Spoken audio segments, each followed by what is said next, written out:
So if you look at just the grain, it's a perfect loop, right? All the CO2 that went in goes out the exhaust pipe, makes the next crop of grain, you make the next alcohol, it just goes around in a circle.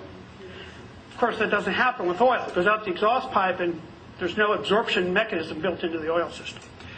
But wait a minute, we have 2.5 pounds of stock. And that's made from carbon dioxide, water, and sunlight. So basically, when it comes to greenhouse gases, we're taking 3.5 pounds of carbon dioxide out of the air every time we use a pound of grain for alcohol. So we're actually taking more out of the air than we go out the tailpipe of the car. That's still not anywhere close. Because what you weren't taught in school is that for almost every plant and every tree that you see outside this classroom, you only see half of it. The amount of root mass compared to the top mass of a plant, on average, is equal.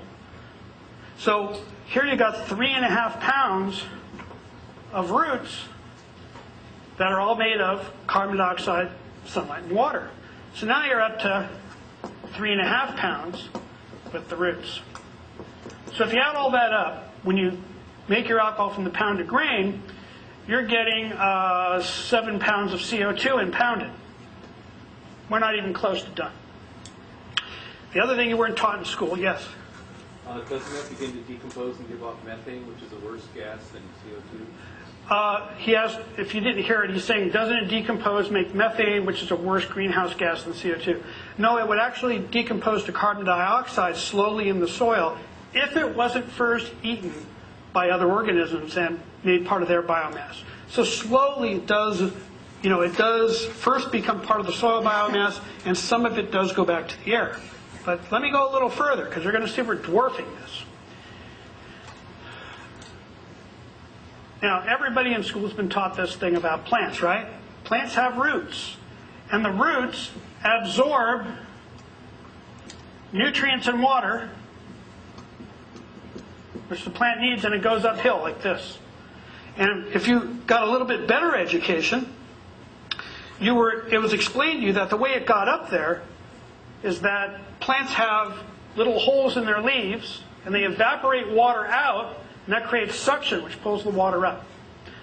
And this is basically how they explain plant biology to you, even to ag students in college. Everything you know is wrong. Because up here, when a plant makes carbohydrates, it pumps sugar down through the roots, out through the roots, and into the soil. Why would it do that? Anybody have a guess?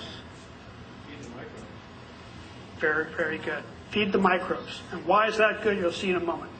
So we've known this for a long time.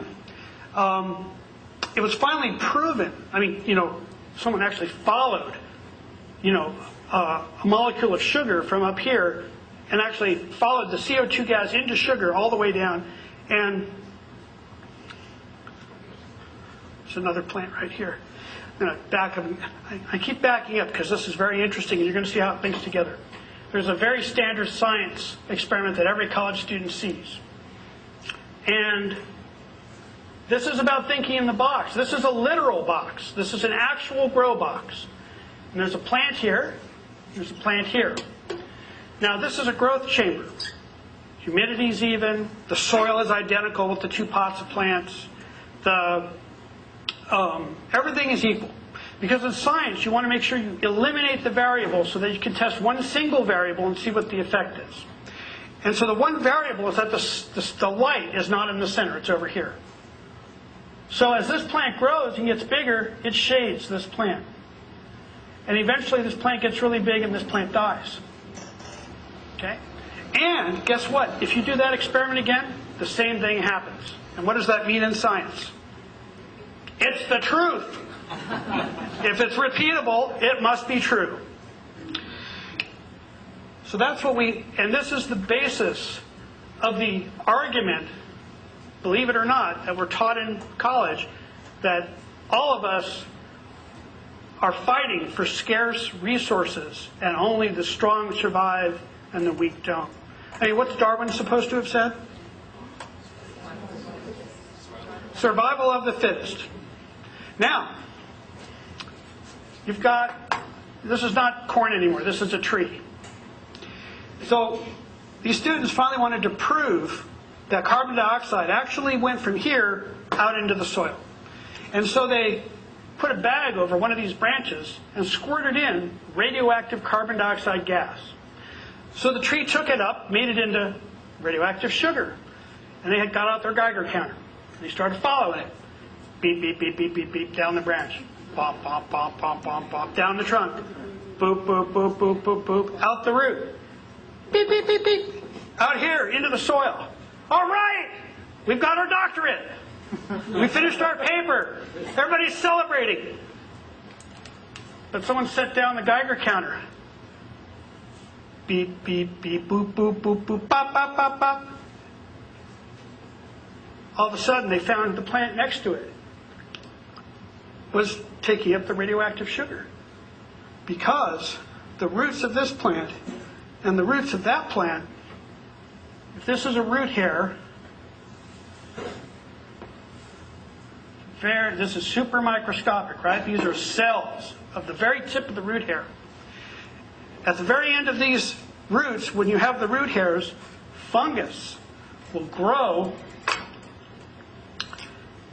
down into the root and punch a hole into the root and grow into the space between the cells, or some funguses will actually punch a hole into the cell and put a bunch of little fungal hairs in there. And this is where the sugar goes. This is one place the sugar goes. It pumps out of the root into this fungus. Fungus is called a mycorrhizal fungus. Myco means fungus, rhiza means root. It's a root fungus. So it turns out that these funguses are all through the soil, and the sugar that is pumped into mycorrhizal fungi here gets pumped up into this poor plant that's in the shade because the fungus decides that it's getting something in trade from this plant that it likes. And so it trades the sugar that it got from the bigger plant for whatever its little chemical it's getting from this plant. So you can go to the Black Forest in Germany and you'll see wild strawberries growing under pine trees where no direct sunlight ever falls. And scientists have walked by that forever and never, they must have been thinking something like, it's shade tolerant.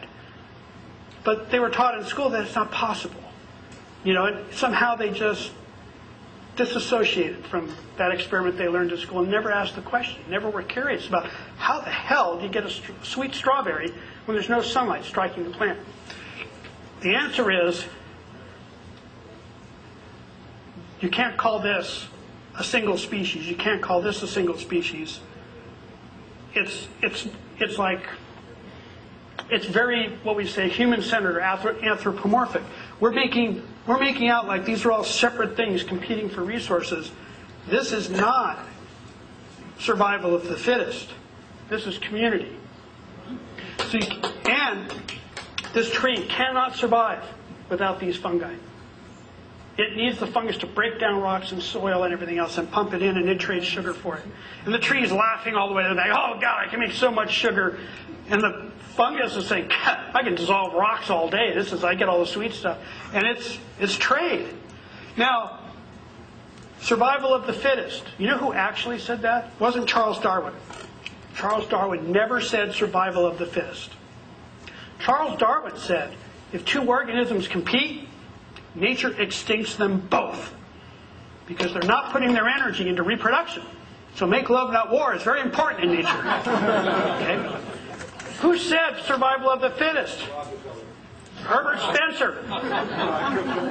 Herbert Spencer, a right-wing economist creating a theory called social Darwinism, in which all of us are competing for scarce resources and the poor should die and the rich should ascend.